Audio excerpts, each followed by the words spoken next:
The greatest critics are the ones who won't even bother trying. They'll try to judge you out of ignorance instead.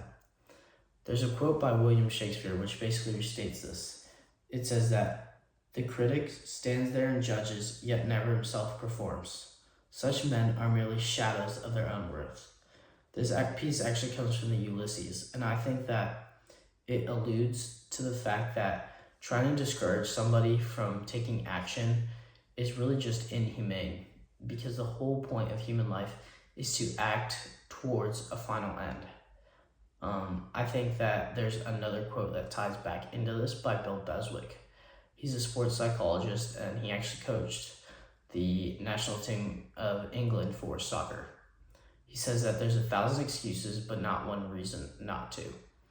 I think that along with the critics, we realize that we'll try to psych ourselves out of what we really want to do.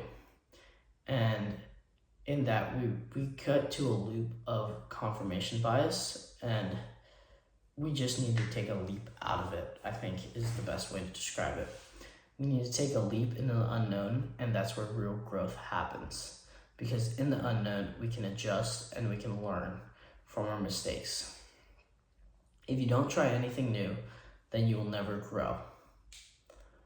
I think that also means that we should not care about what the critic has to say, because that critic has no context for where you're coming from.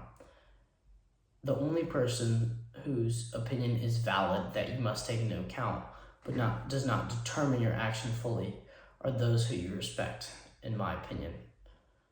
I think that this concept can be reflected in modern terms by the thing of being nonchalant. It's to show that you don't really care about anything, or you try to say that because you want to give off to other people the perception that you're cool, I guess is what you want to say. But to attain fulfillment, you really just want to be chalant. Being chalant and showing that you care. Chalant isn't a real word, but I like to describe it as showing that you have immense feeling or passion. And showing that you have passion shows that you care. And showing that you care shows that you don't care what the critics think, because all you care about is your passion.